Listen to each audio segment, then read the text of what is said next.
can smell the next beer just around the corner. And also, I want to tip my hat to Rick Cochran. That's the best presentation I've seen in several years, so thank you very much for that.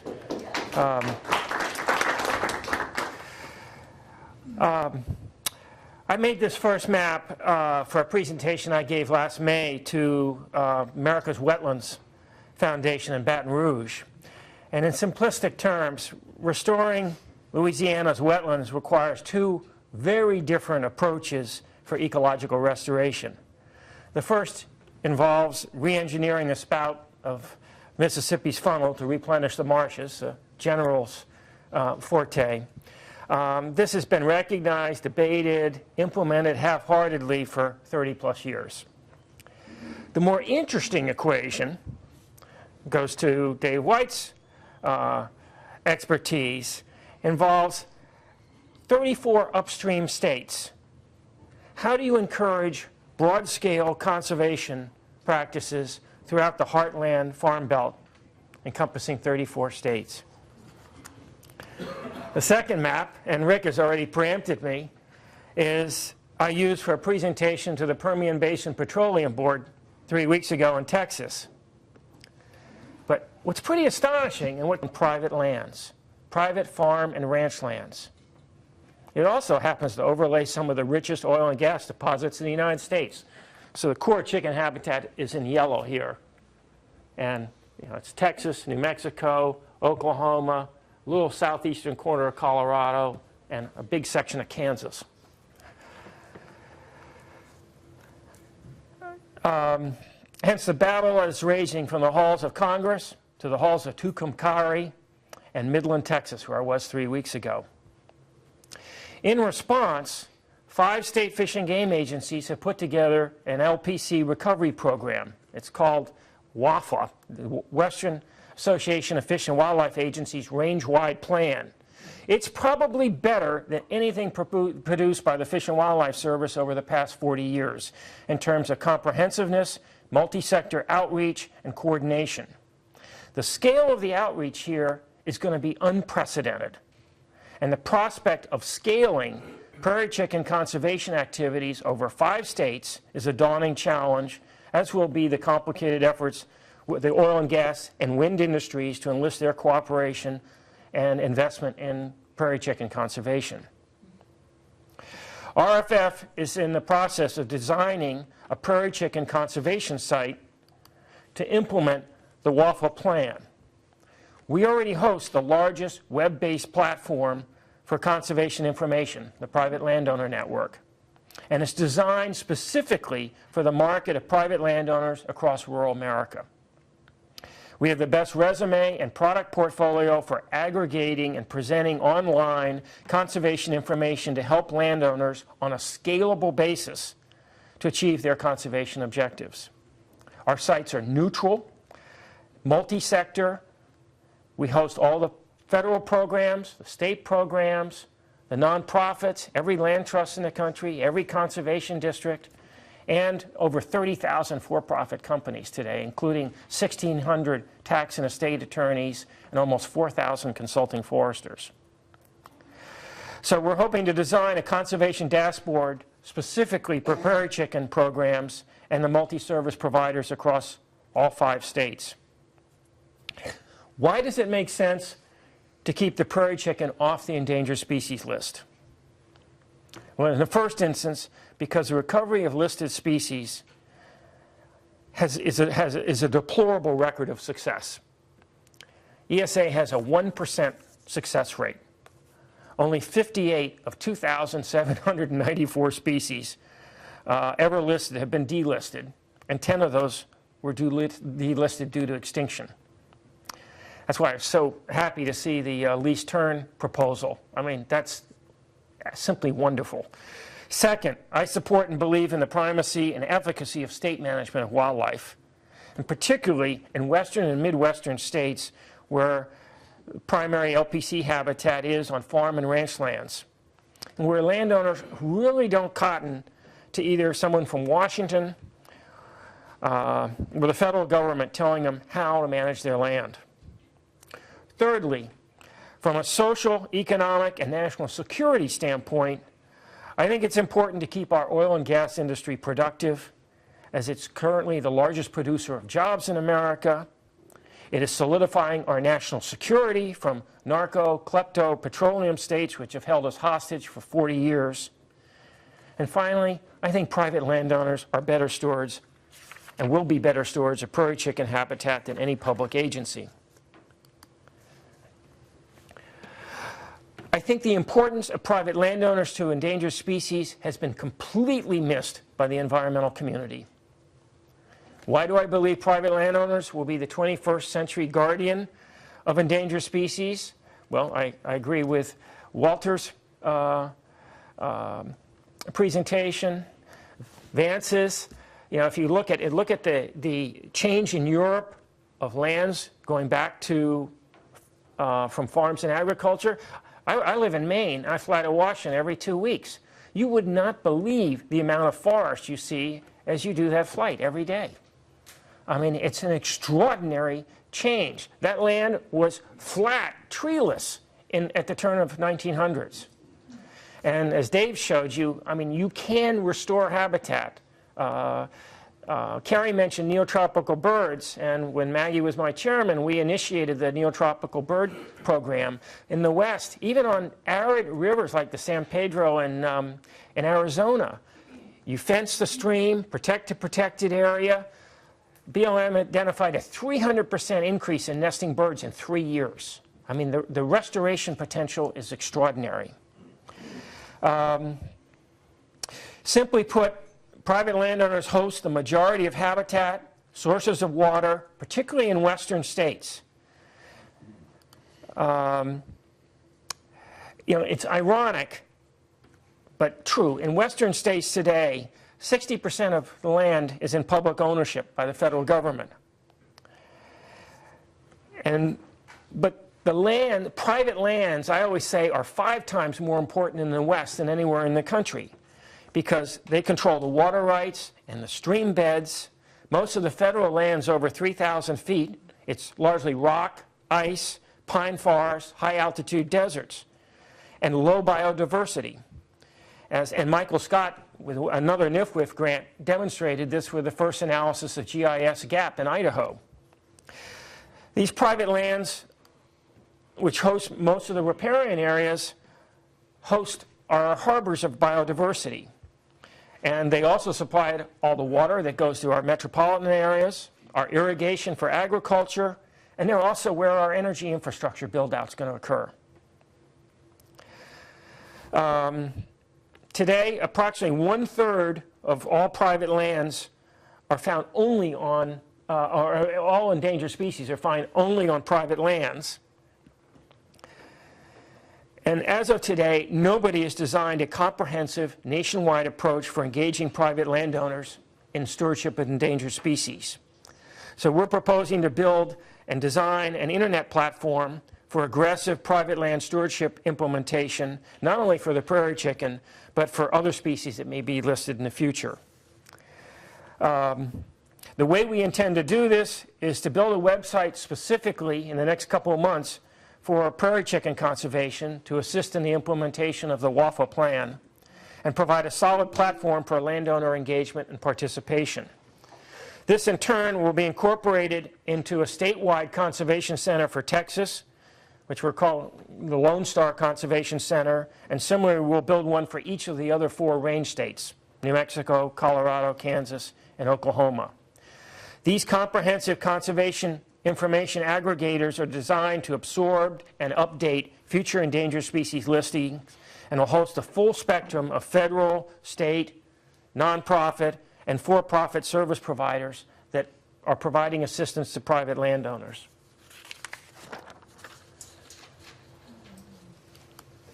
Oops. It's time for coalition building, another theme we've heard repeatedly today, and partnering in rural America. In other speeches, I've talked about the metropolitan bias that currently drives policy in almost a dictatorial fashion across rural America. Urban, suburban America now is dictating laws of Congress and federal agencies. a metropolitan constituency that does not know how to cut a tree has made our forests sacrosanct, views grazing cattle with skepticism once reserved for locusts, and believes that oil and gas drilling is giving climate gods indigestion. Farmers, ranchers, forest owners, the oil and gas industry need to make common cause to help preserve each of their respective independence and economic sustainability. In today's world, each of these constituencies is fractured into multiple silos, and that leads to political ineffectiveness. The oil and gas industry in particular needs to position itself as an integral community player supporting the vitality of sustainable farm, ranch, and forest communities. Again, I tip my hat to all the points you made. Think about George Mitchell. He was the guy that basically engineered fracking and his impact on the petroleum industry. Because of him, we're in the midst of an energy renaissance. However, in the world we live in today, the social, political milieu is as important as innovation in engineering and technology. And we need to upgrade our conservation skills to design methods of extracting cooperation from private landowners to meet the challenge of endangered species listings, other environmental challenges, such as the loss of Louisiana's wetlands and reducing the nutrient loads in the Mississippi watershed. RFF can play a significant role in helping private landowners understand the stakes and responsibilities and rewards of involvement. Although we don't have all the answers, we do have 10 years of experience, 30+ years of annual growth, 30% increase in annual growth of website use every year, and an ever-increasing array of goods and services to help private landowners manage their lands, estates, and engage in conservation practices. Green Trees has been on our website for, I don't know, since the day you guys opened your doors. Almost every program that's mentioned today is available on our websites. We have a proven track record, a decade of experience, and I think we can host an ideal platform for engaging private landowners at scale to increase participation in the WAFO Range-Life Plan and future endangered species efforts.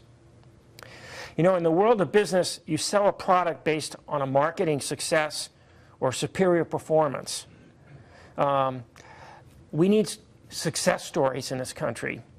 And let's see, this just gives you a list of our websites. And our beta, our latest state site is Louisiana, and it's up actually online in beta now and going out for review. But to pick on Rick Cochran's themes, our websites host no advocacy. We don't do any environmental fighting. Our platform enhances collaboration and partnerships, online communication. We do no organizational self-promotion. We are serving a customer base. If you look at the record of the environmental movement for the last 30 or 40 years, to use your words, it's fighting. It's basically promoting crisis, not solutions. We need to promote solutions. We need to promote success. And economic success is a key ingredient to community-based conservation, as Vance has shown in Africa. We also do grants to Wilderness Safaris. Wilderness Safaris is a for-profit company managing 18 camps across the southern tier of Africa. They're protecting 8.5 million acres and providing 3 different revenue streams to local people. And just as Vance highlighted Namibia, same thing is happening in Botswana and elsewhere.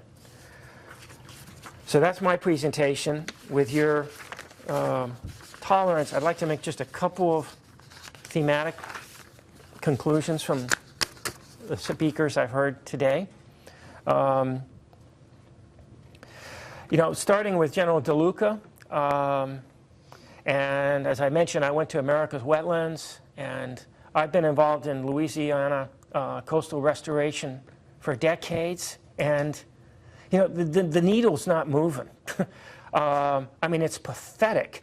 And if you look at, for example, the hundreds of millions of dollars that have gone into restoration of the Everglades, and my former boss, Nat Reed, is chair of that and whatnot, I mean, what's the economic import of the Everglades to the United States?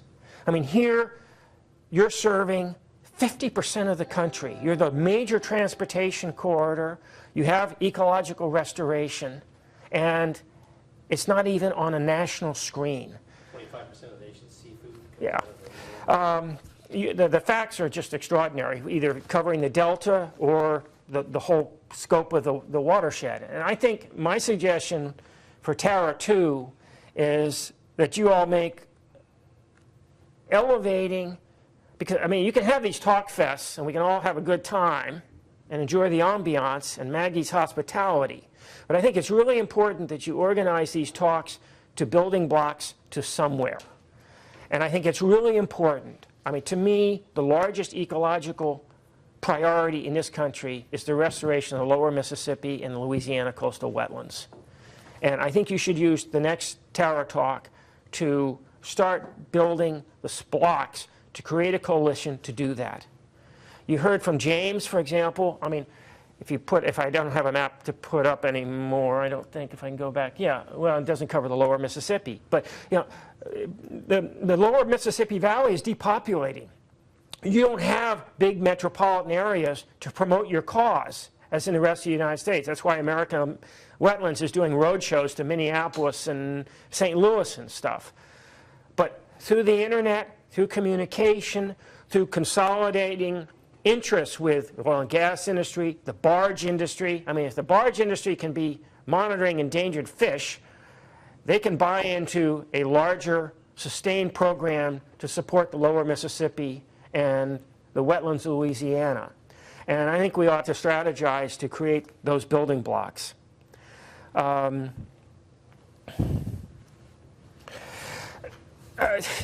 thing that's always bothered me about, again, the environmental community is we have not celebrated the greatest success that we've had in the last 40 years. I mean, I went to Washington in 1973. At that time, all of corporate America opposed the Environmental Policy Act and everything else. But by the late 80s, and in visits Maggie and I did at NIFWF across the country to corporate owners, by the late 80s or early 90s, most corporate people got it. They were green, as I would. If you gave them an objective and a time frame, they'd get there faster than government regulations or legislation. The same things happen with the Corps of Engineers. The Corps of today is not the Corps of yesterday.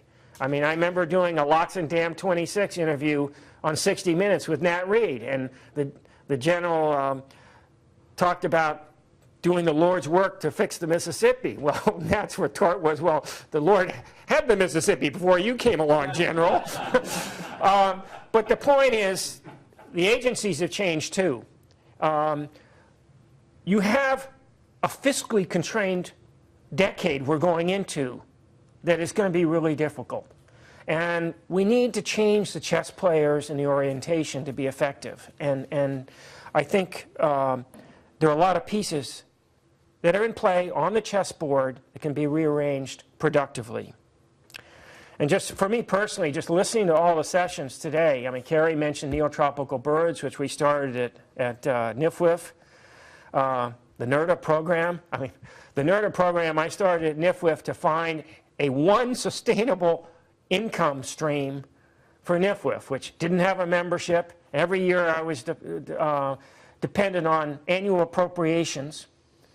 And now they have more money than they know what to do with. It's pretty interesting. LTA and accreditation. How did that start, Rand?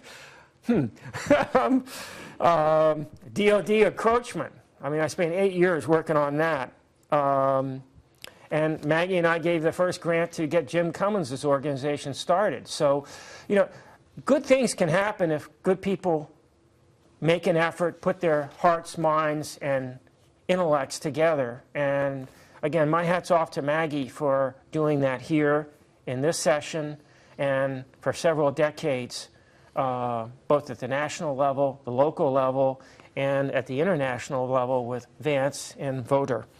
But I really do think you should start sketching out Tara 2, and let's make the lower Mississippi a priority and figure out how to get that elevated as a national priority. We don't need a national park, but a national ecological priority, yes, we need that, and we need to get it done. Thanks very much.